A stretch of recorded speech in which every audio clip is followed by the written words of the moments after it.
ओम श्री गणेशाय नमः। सर्वपित्राय नमः। श्राद्ध पर्व की पौराणिक कथा। शास्त्रों में वर्णित श्राद्ध पर्व की पौराणिक कथा के अनुसार जोगे तथा भोगे दो भाई थे। दोनों अलग अलग रहते थे। जोगे धनी था और भोगे निर्धन। दोनों में परस्पर बड़ा प्रेम था। जोगे की पत्नी को धन का अभिमान था, किंतु भोगे की पत्नी बड़ी सरल हृदय थी।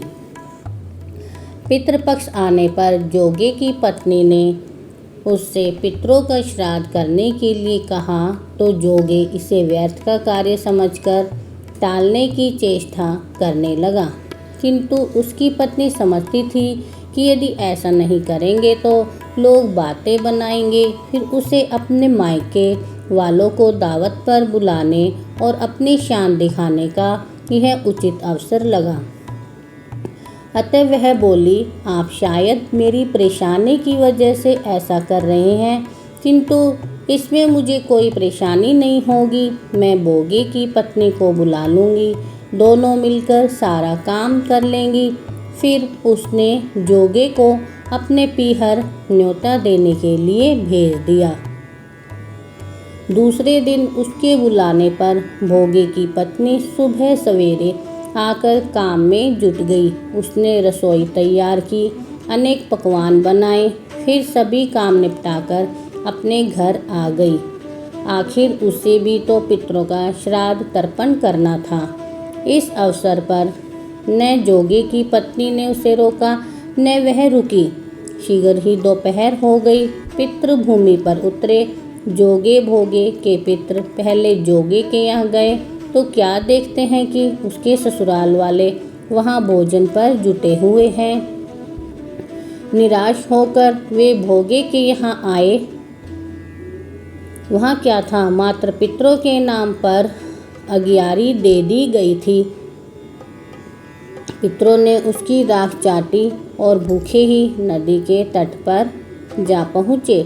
थोड़ी देर में सारे पितर इकट्ठे हो गए और अपने अपने यहाँ के श्राद्धों की बड़ाई करने लगे। जोगे भोगे के पितरों ने भी अपनी आपबीती सुनाई। फिर वे सोचने लगे, अगर भोगे समर्थ होता तो शायद उन्हें भूखा न रहना पड़ता, मगर भोगे के घर में तो 2 जून की रोटी भी खाने को नहीं थी। यही सब सोचकर उन्हें भोगे पर दया आ गई। अचानक वे नाच नाच कर गाने लगे, भोगे के घर धन हो जाए, भोगे के घर धन हो जाए। सांझ होने को हुई। भोगे के बच्चों को कुछ भी खाने को नहीं मिला था। उन्होंने माँ से कहा, माँ भूख लगी है। तब उन्हें टालने की गरज से भोगे की पत्नी ने कहा, जाओ, आंगन में होदी औंधी रखी है, उसे जाकर खोल लो और जो कुछ मिले बांटकर खा लेना। बच्चे वहां पहुंचे तो क्या देखते हैं कि होदी मोहरों से भरी पड़ी है। वे दौड़ दौड़ माँ के पास आए और उसे सारी बातें बताई। आंगन में आकर भोगे की पत्नी ने यह सब कुछ देखा तो वह भी हैरान हो गई। इस प्रकार भोगे भी धनी हो गया, मगर धन पाकर वह घमंडी नहीं हुआ।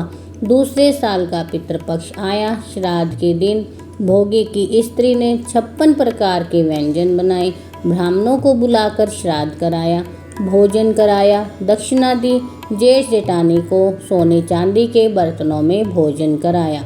इससे पितृ बड़े ही प्रसन्न और तृप्त हुए। जय हो पितृदेव महाराज की।